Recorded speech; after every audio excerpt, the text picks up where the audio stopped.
All right, in this video, we're going to introduce you to the concept of integration.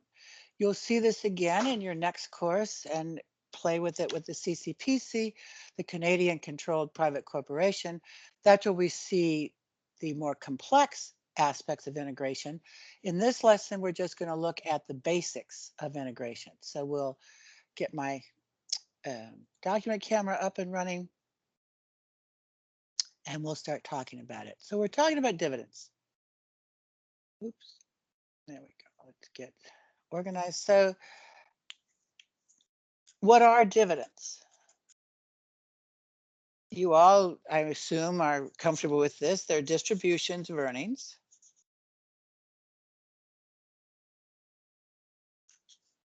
after tax earnings, always after tax,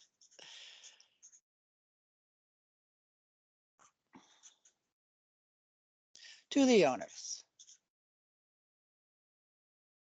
Now, dividends can be cash. I mean, that's the most common type of dividend. But be aware, dividends can take the form of stock and they can take property form. Like a corporation could distribute inventory as a dividend or land as a dividend or something of that nature. And we've all heard of stock dividends. Now, the treatment for property and stock dividends you'll talk about in your next course or later in this course, as the case may be. All right. And we can have receipt of dividends from domestic corps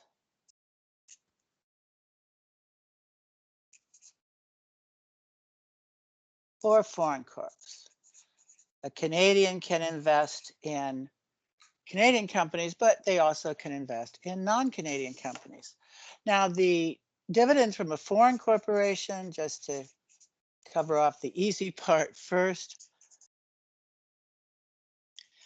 most foreign jurisdictions have laws basically that mirror the Canadian laws, such that there is a withholding tax on passive income that is paid from the payor in that particular jurisdiction to the Canadian recipient. So if the dividend is, say, $1,000 and the withholding rate, they are adjusted under the treaty anywhere from 0 to the domestic rate. In the US, for example, the statutory rate is 30%, Canada is 25%, but let's say the withholding rate is 15% in this particular jurisdiction. The Canadian resident will receive cash of $850. They will include, under the Canadian law, $1,000 in Division B income, property income.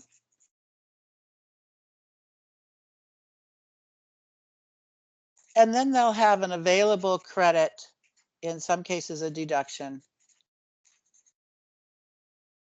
equal to the withholding tax subject to the limits in section 126. All right, so it's a relatively simple transaction process for dividends received from foreign corporations. For dividends from domestic corporations, dividends, and we typically call them taxable dividends from taxable Canadian corps. If it doesn't meet the criteria of a taxable Canadian corporation, you have to look to a different place in the law that's beyond the scope of what you'll need to know. So for these, we have two possibilities, a corporate recipient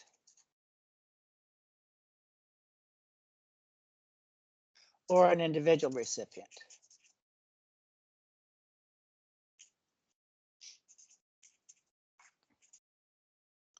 All right, now for the corporate recipient, we include the dividend and income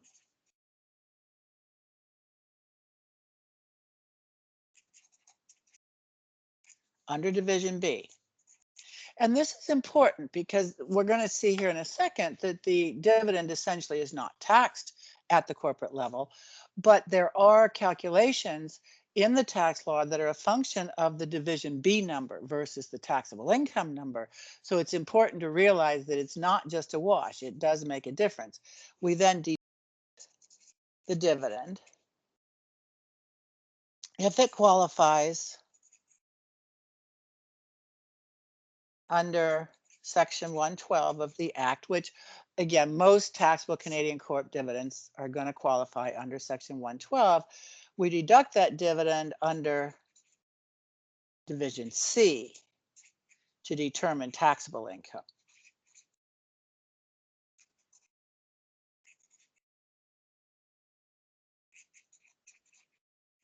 All right. Now, this is actually to some extent part of the integration process.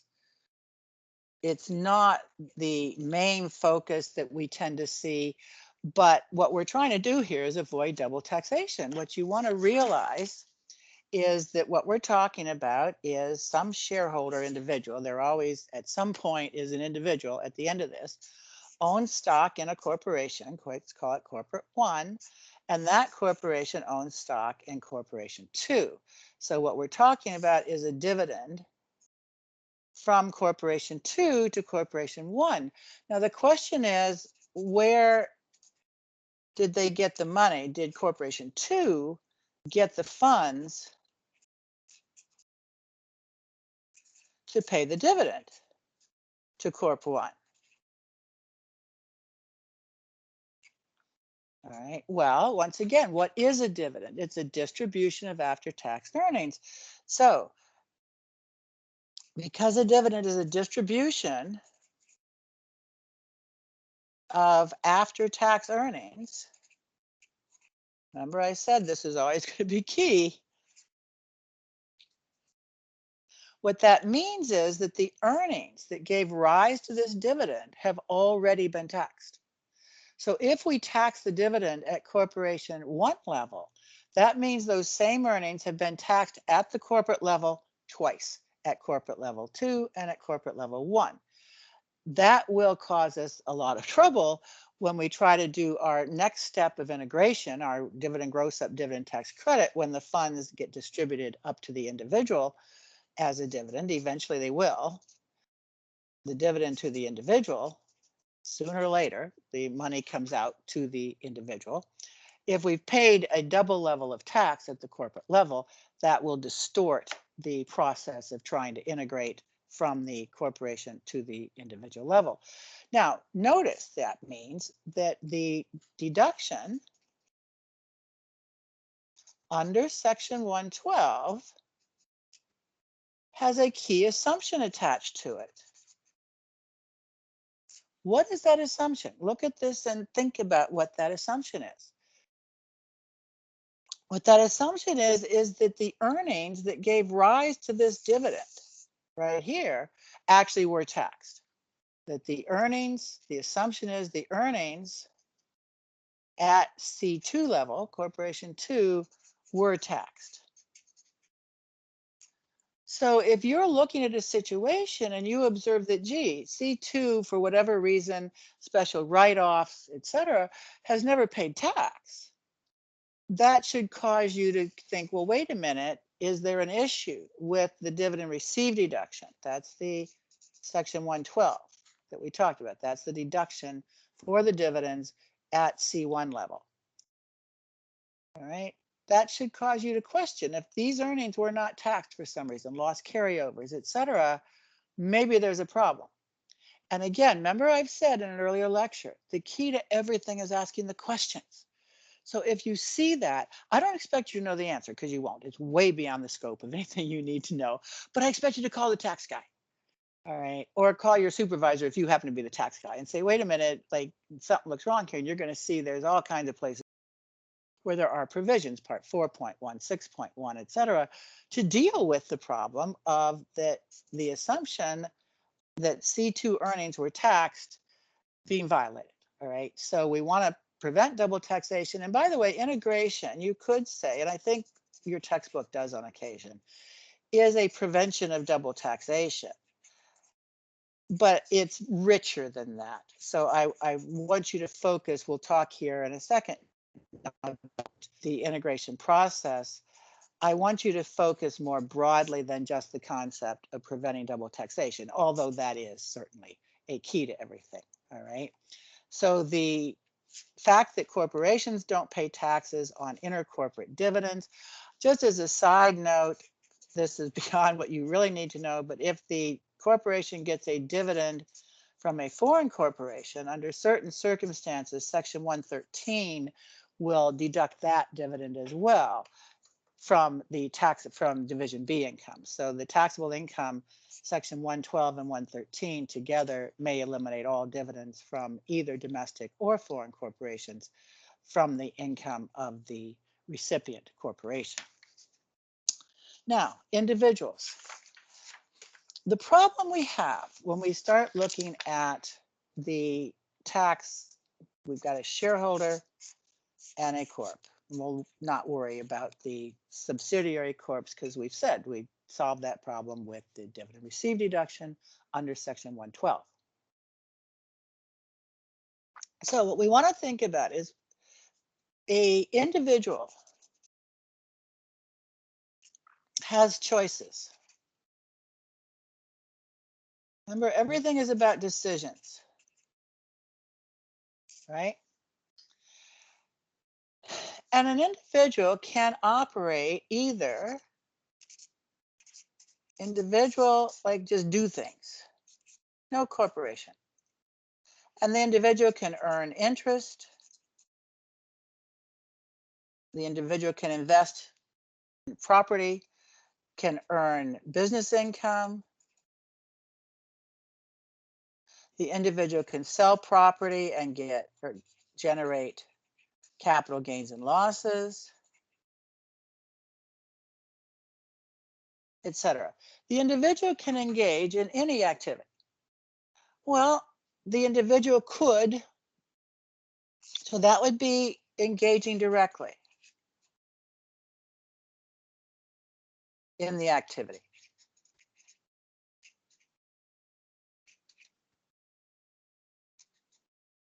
Right? So you as a person, you can go out and buy stock, you can buy bonds, you can put money in a bank account, you can start delivering pizzas or making pizzas, but not through a corporation, just directly. You can make dresses, you can make Christmas ornaments, okay? You can start a business of all kinds of things. You could buy stocks and then sell them. So again, you as an individual, and just think about it, make it real that you, I'm sure, plan on doing some of these things. Now you also can be an employee, but the employee part doesn't tend to come into play. All right. So, but you also could say, well, okay, I'm going to do this indirectly. The alternative to doing directly is do it indirectly through a corporation. And there's any number of reasons you might want to do this. We'll talk about them later, or you'll do it in another course. You read about it in the newspaper. The professionals right now and historically look at this, doctors and so forth and so on. So what you can do is set up a corporation and have the corporation buy property and earn interest income. Have the corporation do business things. Now you as an individual will work for the corporation. So the individual typically may be an employee of that individual's corporation. So you can be an employee of your own corporation, right? So anything the individual can do essentially can be done directly or indirectly. All right. And that's a decision. Well, we've said the tax law wants to be neutral. We want to design a tax law that will be neutral. Well, if you're going to pay tax here and then pay tax again here, so that you wind up with double tax is never neutral, right?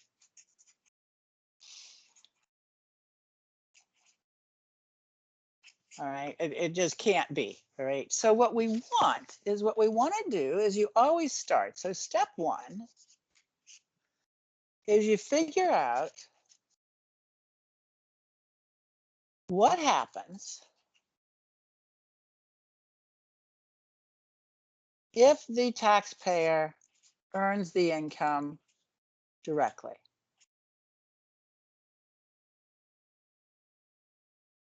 Because again, and when I say taxpayer, I'm talking about individuals. Because ultimately, corporations don't exist. Individuals pay taxes. We talked about this earlier in the course as well.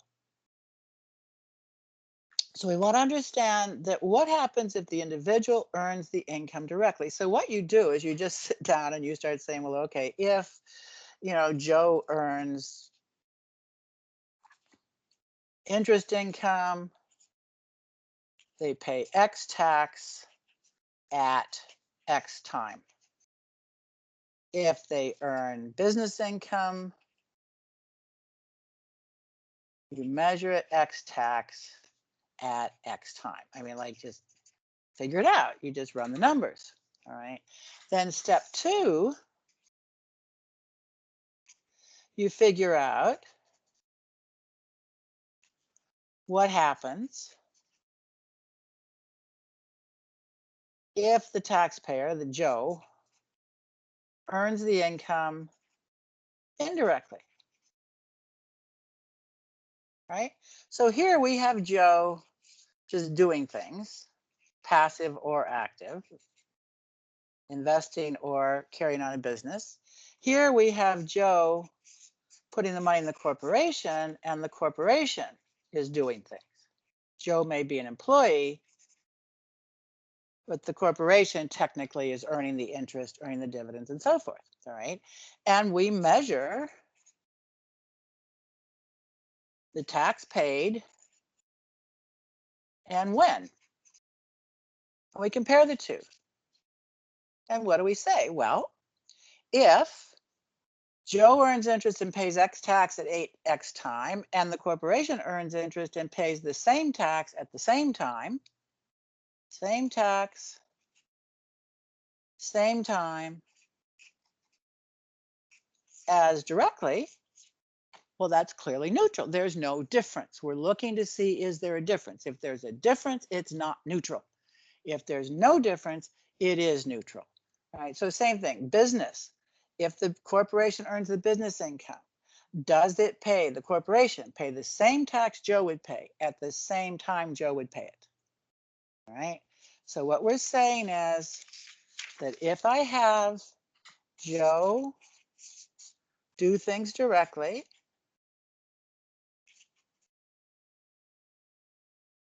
Joe sets up a corporation. So he does things indirectly.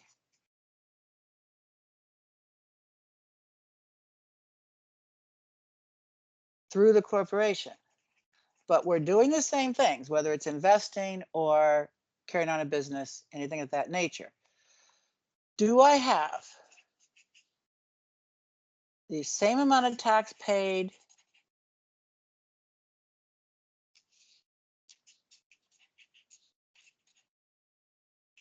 at the same time?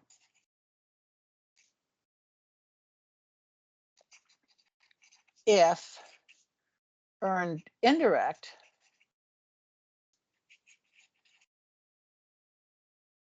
as compared to earning direct. So you always have to know what happens if I do things directly. That's where you have to start, is earning something directly, engaging activity directly. What's the amount of tax when paid? Then see, all right, if we earn it indirectly, do I get the same numbers at the same time? Now, for that to happen, all right, bottom line, you have to have two things have to exist for that to work. The first one is you have to have the right rates. We'll see that here in a demonstration in a second, that the rate on the income in the corporation has to be the same rate as the income in earning it directly. And I have to have dividends paid essentially tax-free immediately.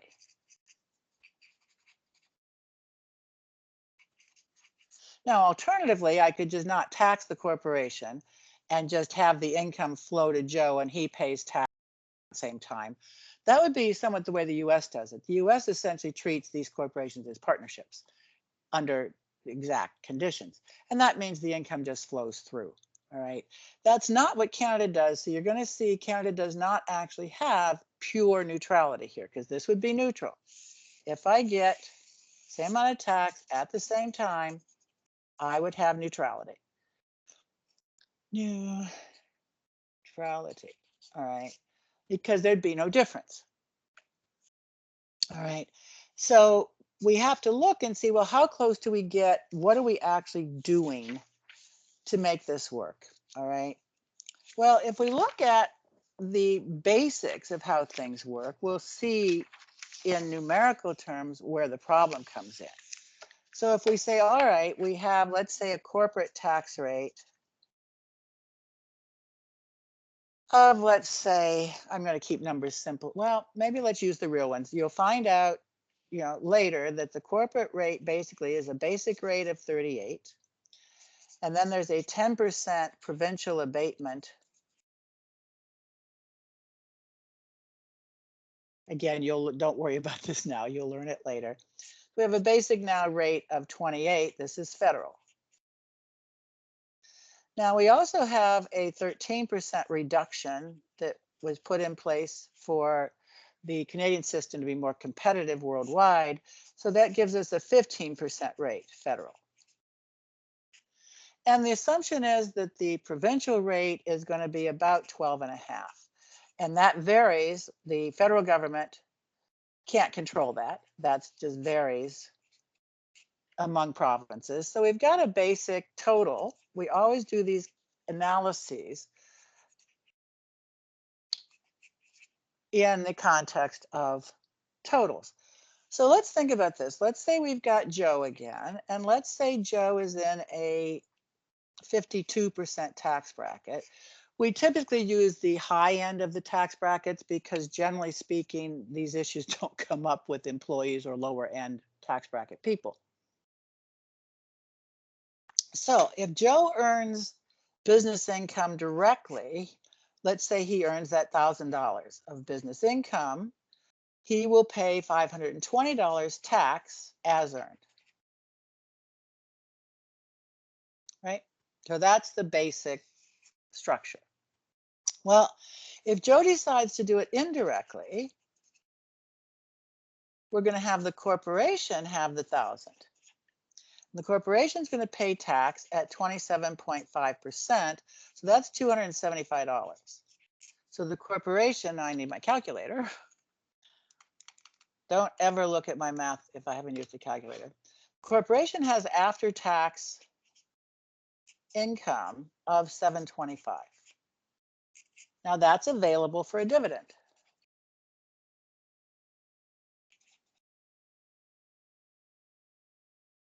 Okay. So we pay a dividend, the $725. Now Joe's tax rate, remember, is 52%. Tax at 52% is $377. So how much tax has been paid on this income? Well, the corporation paid $275. Joe is paying $377. So $275 plus $377 equals $652. That's a tax rate of 65.2%. Joe's rate is 52%. Is that neutral? Does that look neutral to you? If you were Joe, would you incorporate? And there's a whole lot of good reasons to incorporate besides just trying to save tax, right? So this is the problem. This is where that double tax is. Now, notice it's not full double tax. It's not like Joe is paying 520 plus the 275. Joe is paying only on the after-tax available dividend. Nevertheless, it's still double tax. So how could we fix this? Well, what we could do is we could say, all right, instead of taxing Joe on the after-tax dividend, let's treat this like if any of you've worked like you're withholding. So if you've worked and earned salary, what you've done is, let's say your salary is $1,000. And what your employer has done is your employer withholds an estimate of your tax due. So let's say your employer thinks that your tax is going to be, in Joe's case, 52%. So the employer withholds $520. All right. So you actually receive a check of 480. And this would be the equivalent, if we look at the corporation, that the corporation has a income of the 1,000, right here, and the estimated amount of tax is the 275. So the cash available is the 725, right? I mean, it's the same idea, right? So when Joe files the tax return,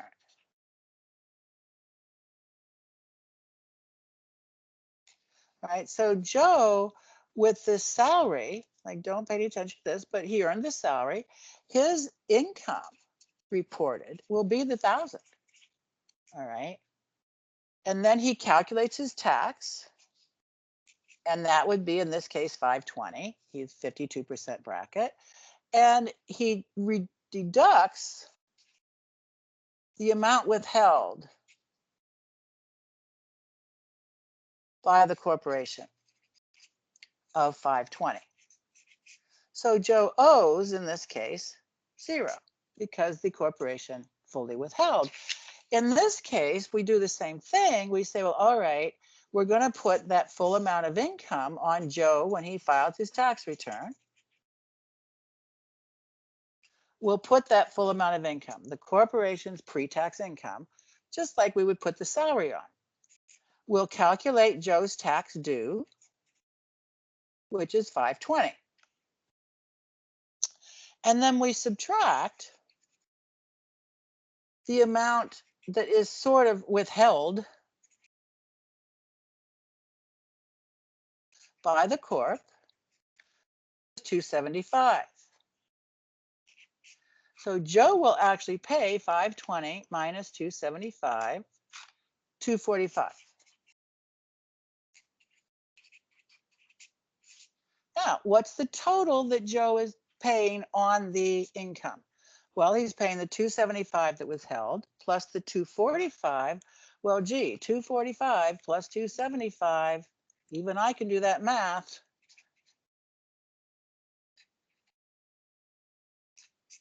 All right. So essentially, what it turns out to be is just like salary withholding. That would be a way to solve the double tax problem, is basically just treat it the same way you would treat salaries. And notice we said that to make it perfect, we need the corporate rate same as the individual. Well, it doesn't actually have to be in this case, because once it's paid out, if it's paid out immediately, whatever extra tax there is there, it will be paid by Joe. So we actually do this in the tax law.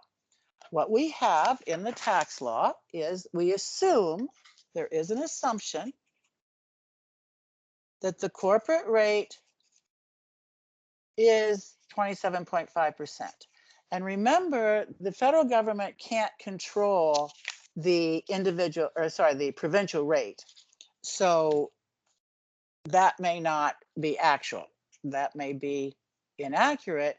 And to the extent it's inaccurate, integration isn't going to be complete. There won't be complete neutrality. There'll be some non-neutralities which will impact potential decisions. So we're going to have the corporation earn the income, and the tax will be 275. So the after tax will be 725. Now, what I want is the corporate pre-tax income on the individual's tax return. Well, how do I get that? Well, the government does the math. Don't ask me to do the math. And the government says, okay, we are going to gross up the dividend. And the division B income will equal the dividend plus the gross up. And how much is the gross up? Well, in this case, this is an eligible dividend. There's two types. We'll mention this briefly and then you'll learn more about it later. It's an eligible dividend. It's coming from a taxable Canadian corporation that is out of the general rate income pool. So it's out of the general rate income pool, and it's typically a public or non-CCPC. So it can't have anything but general rate income pool income. So it's not a key term yet, otherwise known as GRIP, general rate income pool. All right. Now, what we do is we use 38%. So the gross up, 38%. So I take 725 times 0.38.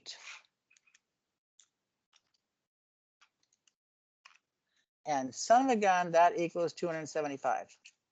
We'll see why that's son of a gun. So Joe will pay tax on 725 plus 275 or 1,000. Again, I want that corporate pre-tax income on Joe's tax return. Then we calculate tax like we did on the other sheet, 520, Joe's 52% tax rate. And we say, okay, now we will give Joe a credit known as the dividend tax credit. All right, now the credit is a little tricky. The credit at the federal level is 6/11, pretty sure. Okay. Yeah, 6/11 of the gross up. So 6/11 of the 275. The assumption is that the provincial credit is 5/11. So guess what? 6 and 5 is 11/11. So the assumption is that the credit equals the gross up. So the credit is 275. So Joe owes, just as we did in the first example, 245. Like this is how it works. So the combination of the dividend gross up plus the dividend tax credit essentially turns the corporation into a withholding agent for the individual shareholder.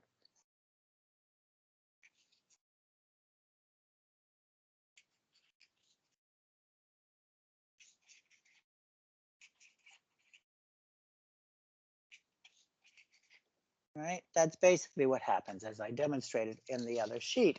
Now, where are non-neutralities? Where are there problems with this? Well, the provincial rates is the first one. All right. There's definitely non-neutralities there. The federal government does not control the corporate tax rate or the dividend tax credit. So if the corporate tax rate is something besides 12.5 or the dividend tax credit is something besides 5/11, it's not going to work properly. More important than that, in a sense, is the timing. Okay, the corporate tax rate, independent, the provincial rates may not be exact, but they're going to be close. It's only 27.5%. Joe's tax rate is 52%, or what? So if Joe's tax rate is different significantly from the corporate rate, you've got significant deferral. More likely deferral than prepaid tax. I mean, if Joe's tax rate's only 10%, you're going to have some double tax here because the dividend tax credit is not a refundable credit.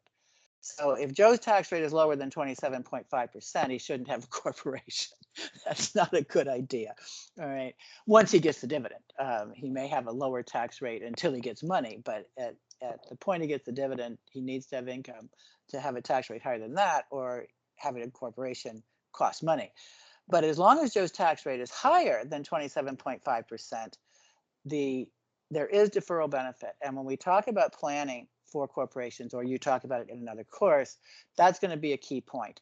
The final planning piece that we want to note is in terms of it being non-neutral.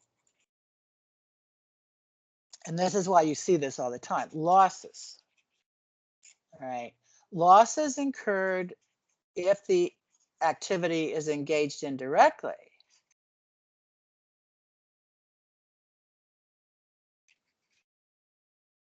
can offset all other sources of income.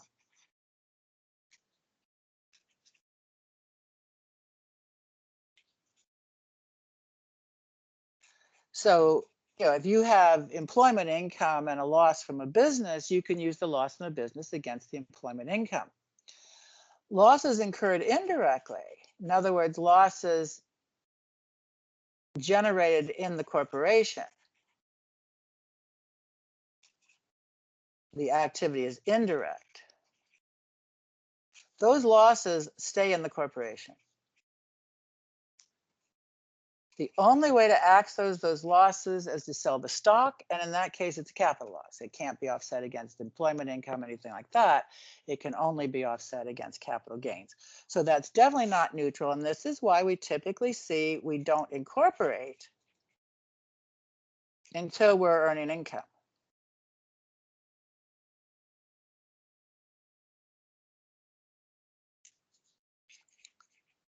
Until the activity has positive income. Now, sometimes we'll violate that for non-tax reasons. This is from a tax standpoint. I mean, if we want to access venture capital, the risk-taking venture capitalists out there, they're going to want a corporation because where they make their money, as the corporation goes public, et cetera, et cetera. So there may be other reasons you would incorporate. But from a tax standpoint, the non-neutrality related to losses is huge. And we don't see wanting to incorporate. Remember the double taxation, be careful with the idea of, well, we want the corporation because we don't, sorry, not double tax, limited liability. I apologize. We're not talking about double tax, although again, that clearly we just finished talking about that. You hear people talk a lot about, well, they want a corporation. Your friends will say, I want to incorporate because I want limited liability. And while there is some validity to that, typically your buddy is thinking he can go borrow a bunch of money and that he won't be personally liable. The corporation will be liable, and if they can't pay it back, then the corporation just goes under and it's the end of it. Not going to work that way. Nobody's going to loan an empty nothing corporation money without the personal signature of liability of the person who's establishing that business. So the borrowing limited liability is pretty restricted at the beginning there. All right. So in the slides in the property income section, you've got the same example I was just working through here with a couple of different tax rates. Do note that for the CCPC, the Canadian Controlled Private Corporation, that's where you'll see something called ineligible dividends. Don't get confused by those terms. They're dumb terms, but we have to live with it. And the same concept exists. It's exactly the same concept. It's just that the assumptions about tax rates are different. So the dividend gross up and dividend tax credit numbers are different because there are special tax rates for a CCPC, whether it's business income or property income. So you'll see different assumptions about the tax rates, but the same idea is there. So remember, to have neutrality, I have to have the same amount of tax paid at the same time as if the individual earned income directly. And remember also that your starting point, I see this over and over again, please, make sure you understand what happens if the income is earned directly. You don't start with indirect, you'll mess it up. So start with what happens when the income is earned directly and play around and get comfortable with that integration concept.